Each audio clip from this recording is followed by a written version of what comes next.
మీ పైన శాపనార్థాలు పలుకుతున్నారా? అనరాని మాటలు అంటున్నారా మనుషులు? గాయపరుస్తున్నారా? బైబిల్‌లో ఒక సంఘటన చూస్తాము.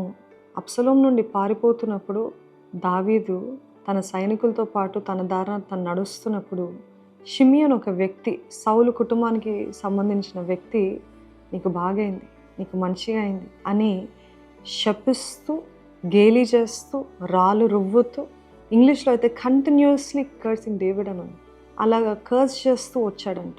అయితే అది చూసిన సైనికులు అన్నారంట, చంపేమంటావా, నరికేమంటావా అంటే దావీదు వారిని చూసి గద్దించి, ఇది దేవుడు అనుమతించాడు, ఈయన శపించమని దేవుడు అనుమతించాడు, దేవుడు అనుమతించిన దాన్ని నేను ఎలాగా అడ్డగిస్తాను, ఒకవేళ ఈయన బాధ చూసి దేవుడు నాకు మేలు చేస్తాడేమో అన్నాడు.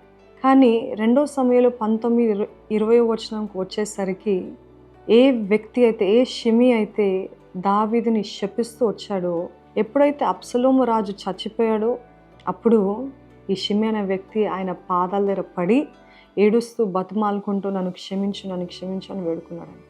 ఈరోజు ఈ మాటలు ఎందుకు చెప్తున్నానంటే, మీ జీవితంలో కూడా అద్దం పద్దం లేకుండా మనుషులు శపిస్తున్నారేమో, అసూయతోటి శపిస్తున్నారేమో, ద్వేషంతో శపిస్తున్నారేమో, మీరు ఏం తప్పు చేయకపోయినప్పటికీ శపిస్తున్నారేమో. అప్పుడు మీకు అనిపించవచ్చు, నేను పోరాడతాను, లేకపోతే నేను నిరూపించుకుంటానని. ఒక్క నిమిషం ఆగండి. ఏం నిరూపించుకునక్కర్లేదు, ఏం రెస్పాండ్ అవ్వనక్కర్లేదు. ఇక్కడ దావీదు చేసినట్టు చేయండి, మౌనంగా ఉండండి, దేవుడే మీ పక్షాన కార్యం జరిగిస్తారు. దేవుడు మీ తలని హెచ్చిస్తే, ఏ షిమి అయితే దావీదు పాదాల దగ్గర పడ్డాడో అదే రీతిగా మీ శత్రువుల్ని మీ పాదాల దగ్గర వచ్చేలాగా దేవుడు చేస్తాడు. నమ్ముతున్నారా? దేవుడికి అసాధ్యమైనది ఏదీ లేదు. మీరు మౌనంగా ఉండి దేవునికి అప్పచెప్పినంత వరకు దేవుడు కార్యము జరిగిస్తాడు, దేవుడు హెచ్చిస్తాడు. మౌనంగా ఉండండి.